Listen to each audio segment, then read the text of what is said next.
Téhéran 20 Aban 1396, 11 novembre 2017. Cette tête de carotte de Trump manipulée par Israël pousse les Saoudiens pour anéantir l'Iran comme Bush l'a fait avec l'Irak. La France était contre la guerre. Elle l'est toujours. Macron l'a dit à Trump. Lisez Shark aujourd'hui. Le président français fait la une du quotidien indépendant Shark. Brandit le marchand de journaux, vieil homme prolixe, connu pour ses revues de presse matinales.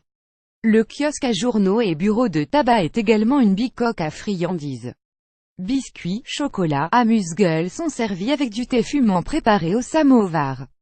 Dès l'ouverture, les clients et les badauds qui affluent écoutent doctement le buraliste politologue en grillant une cigarette. Le dernier des imbéciles sait que le ramdam au sujet du nucléaire iranien ou les révélations périmées de la CIA sur le séjour des enfants Ben Laden en Iran, tout comme les déclarations hargneuses de Hariri, pris en otage par les Saoudiens, n'est que de la poudre aux yeux, assène-t-il. Macron le dit également mais diplomatiquement. Tu ne l'entends que d'une oreille ma parole mais j'aime ton optimisme, le taquine l'homme qui vient d'acheter tous les quotidiens du matin. Maître assistant en sciences politiques à l'université de Téhéran, Farhad est un habitué du kiosque. Il sirote, comme tous les matins, son premier thé en compagnie de Hassan, entouré de tous ceux qui aiment les entendre discuter ou se chamailler.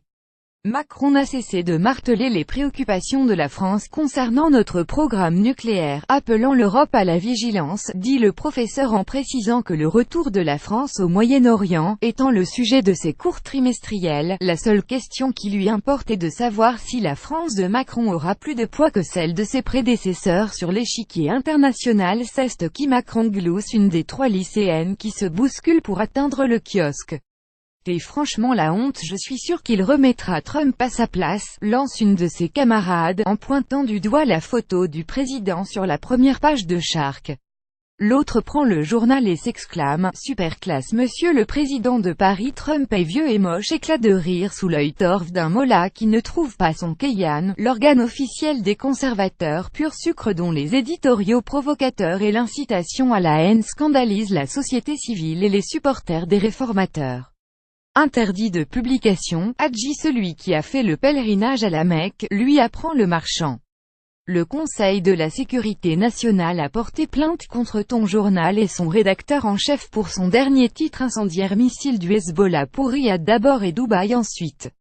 Dans un pays où une grande majorité de chauffeurs de taxi récitent ces grands poètes par cœur, tout peut être sauvé. L'enturbané s'étonne. La mise à l'index est injustifiée. Le gouvernement ne prétend-il pas défendre la liberté d'expression le jour où on embastillera les vatinguers irrépressibles comme le rédacteur en chef de Qui en ce pays ira mieux? Jaria Madari est aussi irresponsable qu'ignorant, dit le professeur tournant le dos au mollah.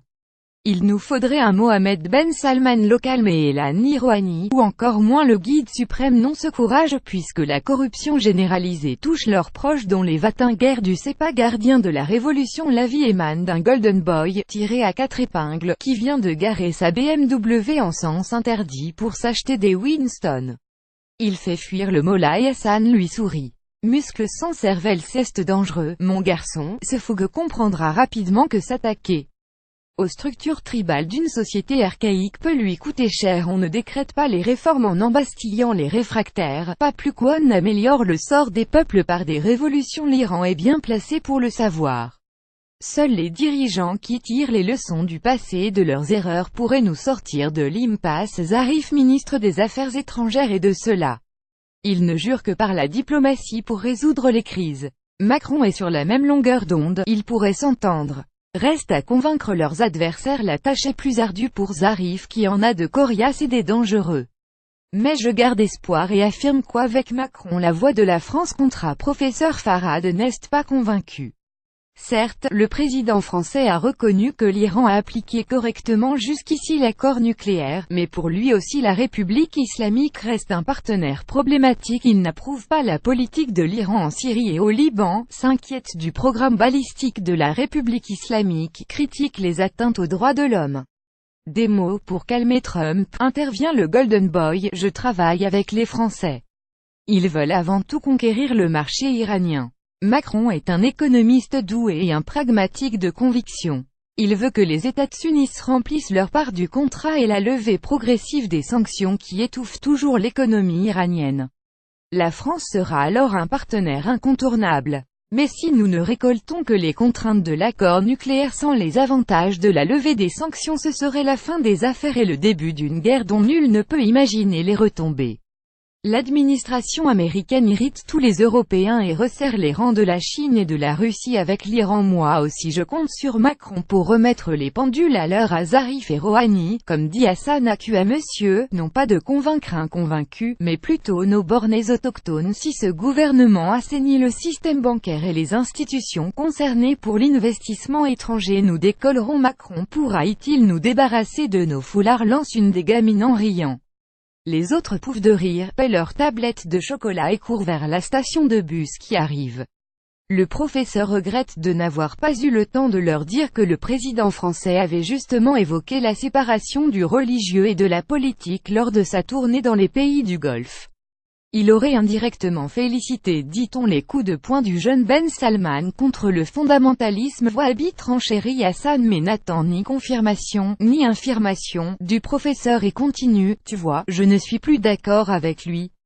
Si je pouvais le voir je lui dirais: Monsieur le Président, il est ni grec, a aucune chance d'évolution religieuse avec le sunnisme qui n'accepte ni la révision, ni l'interprétation, ni une lecture historique du Coran. Le chiisme l'autorise et certains grands ayatollahs l'encouragent. Le prophète ordonnait aux fidèles de vivre en accord avec leur temps. Les lois valables il y a 1400 ans sont des aberrations aujourd'hui. Combien d'ayatollahs disent haut et fort que le hijab ne peut être obligatoire? Farados les épaules. Pour lui toutes les religions, les monothéismes en tête, se valent en balivernes et superstitions. Ce qui fait la différence, Hassan Aqua, c'est la culture. Les ayatollahs un peu moins bornés que les autres sont des lettrés. C'est la résistance du peuple qui les oblige à se mettre au diapason dans un pays où une grande majorité de chauffeurs de taxi récitent ces grands poètes par cœur. Tout peut être sauvé. Hassan approuve. S'il avait un seul souhait à soumettre à Macron, c'est qu'il tienne parole et rende visite au pays de Cyrus le Grand, dont le cylindre a été adopté comme la première charte des droits de l'homme par l'ONU. Qu'il constate par lui-même les capacités époustouflantes des acteurs remarquables de la société civile, femmes en tête. Qu'il soutienne les jeunes, encourage les artistes, les invite en France, pays des artistes, et qu'il dise au monde ce que vaut ce peuple. C'est tout plaisante Farad. Non, s'il pouvait venir jusqu'à mon kiosque, je lui offrirais le meilleur thé de Téhéran et lui ferais dédicacer sa photo. Mardi 23 Aban 1396, 14 novembre 2017. Le kiosque est en berne comme le pays, en deuil. Hassan Aqua est allé offrir son sang pour les blessés du tremblement de terre d'Ilam. Sur la devanture du kiosque est collé un papier avec tous les numéros des centres médicaux pour les dons de sang et d'entraide matérielle. Allez-y en nombre. On dirait que le message de Hassan Aqua fait trembler le papier par ses sanglots.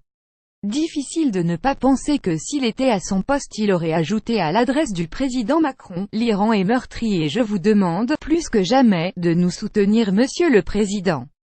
Ne tardez pas à nous rendre visite. Lire aussi pourquoi le prince d'Arabie Saoudite pourrait presque être un Macron du désert en danger. Le Liban pourrait être le théâtre d'une prochaine guerre entre l'Arabie Saoudite et l'Iran. Annuler l'accord nucléaire iranien serait une erreur dangereuse de Trump. Pour suivre les dernières actualités en direct sur le HuffPost, cliquez ici. Tous les matins, recevez gratuitement la newsletter du HuffPost. Retrouvez-nous sur notre page Facebook. À voir également sur le HuffPost. Plus Arabie Saoudite, Donald Trump, Emmanuel Macron, international Iran, envoyé une correction.